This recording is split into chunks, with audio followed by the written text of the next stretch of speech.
Final presentations are ready. It's time now to hear their final pitches. Will Abhinav wear his fizzy goblet sneakers to win the race, or will Shreyas and Level 10 Comics script another victory? Very excited at this juncture. I'm feeling excited and I can't wait for the presentations to begin. It marks the end of our journey with the pitch. It's a bit emotional at this stage. Well, it's time for me to head into my presentation. Here's hoping for the best. Well, we're down to the final two presentations of season 1 of The Pitch. It has been inspiring, it has been heartwarming, and it has been most definitely awesome. Shreyas, Abhinav, congratulations. It's not been an easy journey. You have been great, especially in the semi-finals. The two of you did so well, so I think you should be very proud of yourselves.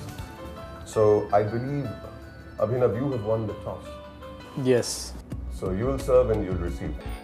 Yes. Which means, Shreyas, we'll have to ask Abhinav to leave the room. And you will have 15 minutes straight off to tell us what you think, your findings, your presentation. We'd like to wish you both the very best. 5 crores here at stake. And all of us seem to be nervous for some strange reason for the two of you, honestly, because we need to do a really, really good job so that we give the worthy winner the prize. So Abhinav, since you've chosen to bat second, out you go. No specific strategy as such. I think I'm just going to try to construct my presentation as logically as possible. These will be put to test by Mr. YC Deveshwar when we present to him. I think that's where the key will lie today. Good afternoon, gentlemen. My name is Shreyas Srinivas. The way I've planned this presentation is that I'm going to start by first attempting to explain what each of all should do next, then going on to specific ideas and how do we empower farmers, and finally talking about my own venture and what we feel about building social and environmental capital. What did we do first? When we first started eChaupal, we first started by building an access route to a rural market where there was none. People did not have a way to reach this market and therefore this market was not yet open. eChaupal made headway by opening up an entirely new market. The next step, we built a market. We took money from there and we pumped back goods and services, thereby creating a very harmonious whole market economy. It's almost like seeing a civilization emerge. Now with eChaupal 3.0, by providing access to mobiles, to employment opportunities, we are now building an economy there. If you look at stuff like Darjeeling tea, is there an opportunity to take these geographical indicators and brand them? Who better to do it than ITC? And last but not the least, I think irrigation and land productivity. Today, only about 48% of India's land is arable. Mango plants do not require arable land for them to grow. Such small opportunities, by just handing out mango seeds, you are able to improve the productivity and the return per acre of land. Broadly, those are my thoughts on what we should do when it comes to eChaupal and taking it to the next level. I'll now get back to what I do and where we see the triple bottom line approach fit within our strategy in the longer run. This is exactly what we do. We are in the business of storytelling. Today, storytelling does not require a formal educational background. It is not limited by one's knowledge of English. Anybody sitting anywhere in this country can have a great story to tell. If you look at J.K. Rowling, she was a single mother and she came up with Harry Potter. There are great stories to tell in our country, except that there is no avenues for us to take it to market. By crowdsourcing these IP, we can really start to see if there is a global market for their content, and if there is, this will open up all new tiers of market. The best stories can come from grandmothers, you never know. And finally, our biggest environmental impact is because of the fact that we are in the print business. We consume paper on a day-to-day basis, but as time moves forward, one of our key initiatives will be to reduce our dependence on print and thereby our consumption of paper, and move into alternate platforms such as television, such as mobile phones and the computer screen. For too long, we've been dependent on entertainment from abroad. This is an opportunity for us to take content which is indigenous and take it out to the world and show them that we are world class in what we do. I rest my case, gentlemen. Thank you so much. Thank you very much, Shreya. Absolutely wonderful. I think you're right. Grandmothers do tell the best stories, and your story today has been not bad at all. So I'd like to ask you, do you think by abandoning use of paper, is more environment friendly than to increase use of paper, which is from renewable sources. But overall, if there is a market demand which is going down in paper and there is a demand that is growing up in mobile and digital content, it could be that if the business does not dictate it, it might make more sense for us to move into recyclable paper.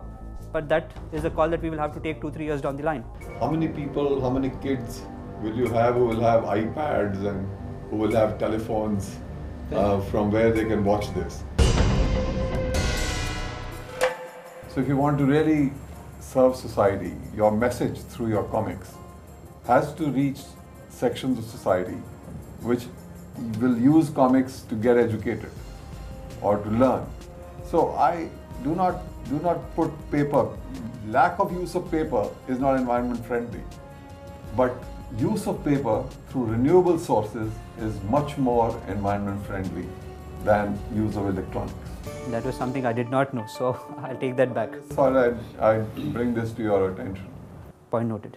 Shreyas, I think I must compliment you for a number of interesting ideas you generated in a quick time. You talked about Rural Entrepreneurship Fund, but besides funding, what else you think are required as a complementary services? I think the first and most important thing is to build know-how. You will have to invest in some manpower to sit across these eChoupal initiatives and some skill building, which is something that you're already trying to get into. With those skill building, if you're not just able to build skills for, let's say, the healthcare sector, for example, but you're able to equip them to create small businesses themselves. If that is not something that you see happening immediately, I would see its role more in a mentorship format wherein you're building skills and you're acting as an interface for them to get access to the right kind of people. Yeah, I think this man is very creative. He's quick to absorb. How sustainable these are cannot be done in 15 minutes. Otherwise, but we will definitely look at your.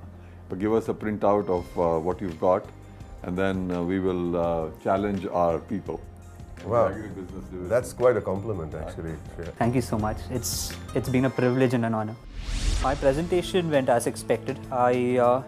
I think the only hiccup in today's presentation was that I did not get enough time to rehearse the presentation. So I was making these slides as I was presenting. So it was very, very close. I think I could have done slightly better there, but in retrospect, it's all good. So right now it's all feeling like it's the distant past. So I'm just happy. Firstly, he's absorbed the eChoupal model very well in a short time. Then his methodology, the thinking process is outstanding in terms of creating a solution. It's been done extremely well and it's very impressive. Yeah, I think interestingly, he has not stopped with one idea and said, okay, this is what I'll do with this. Yeah. But generate multiple options and then explore along those vectors. I think that's also very useful. This is a kind of future generation with this kind of bandwidth and thinking capacity. I think we really go a long way. I wish I would live very long to be able to see the outcome. This is what I've been waiting for the whole time, the final presentation and the final chance that I get, and if I win this, then it's a winner take all, so I'm very excited. Good afternoon, sir. First, I'm going to start with the first question put forward, which is how do you further empower the Indian farmers using the existing eChoupal? How do you further empower these farmers?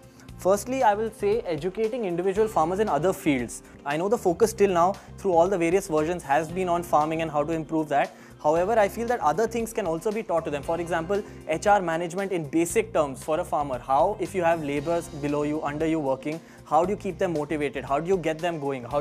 So such simple basic things and other things, as well as interests that farmers have. Say he likes handicrafts or he likes managing a business or anything. Stuff like that can also be educated to farmers, and in the long run it can be beneficial for both.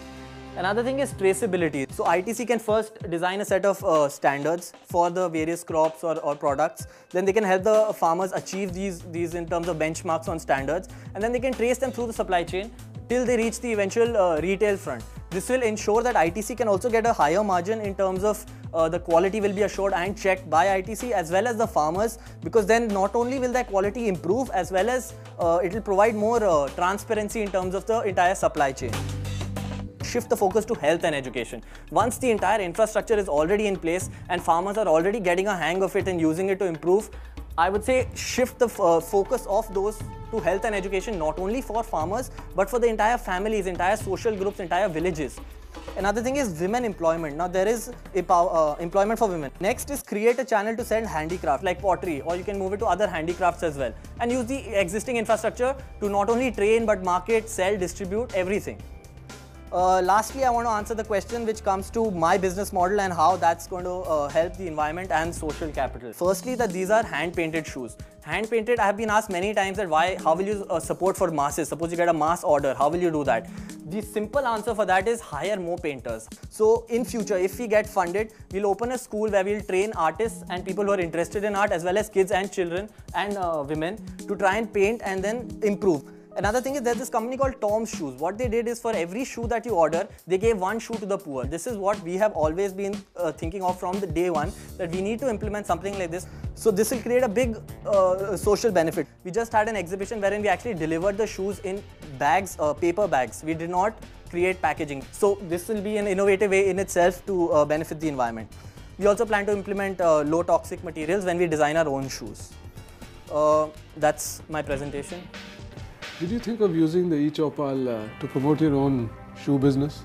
It is a very good idea because we can directly, that's what I try to integrate from my shoe business, where I have to actually go to rural places and paint. That's what I said. If you push handicrafts and pottery, we can even push stuff like hand-painted shoes and hand-painted t-shirts to rural places. So it will provide employment for not only the farmers but even their wives and children and other people interested.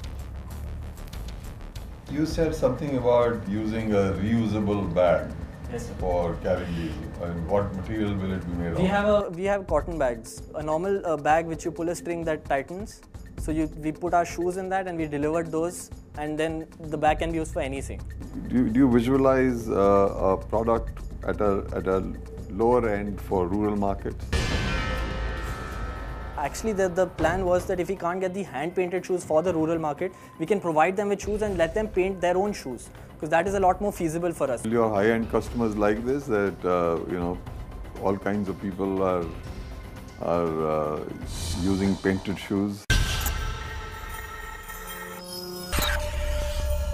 or would your high-end customers like exclusivity? The high-end customers will be targeted with a product which will not be repeated and not be put up online. So if I have a pair of shoes and I paid a lot of money for that, nobody will even have a chance to get the same pair of shoes. In terms of a high-end design and a low-end, I'll just show you the difference. The one on the right is a high-end customized design which was based around a two-face theme. However, the one on the left is a simple basic design which we're planning to retail, which just has a few blocks and a face traced on that. If I had a choice, I would pay more money for the left hand. Well done. Thank you. Went off well, finished a minute or two before time. They liked the ideas, they liked the product in terms of fizzy goblet. It went off okay. And he's just 21. Yeah, I remember. When I was 21, I didn't know the meaning of the word presentation. There is a qualitative difference in the entire approach to addressing the problem. Thinking. Yeah. Though his presentation itself, he was articulate, he was bright, he was quick, he put his points across. Decision is already made. Already made. Did you have a really, really bad moment on this show? I'm going to ask Mr. Deveshwar to make that handshake. It's a departure from the usual format.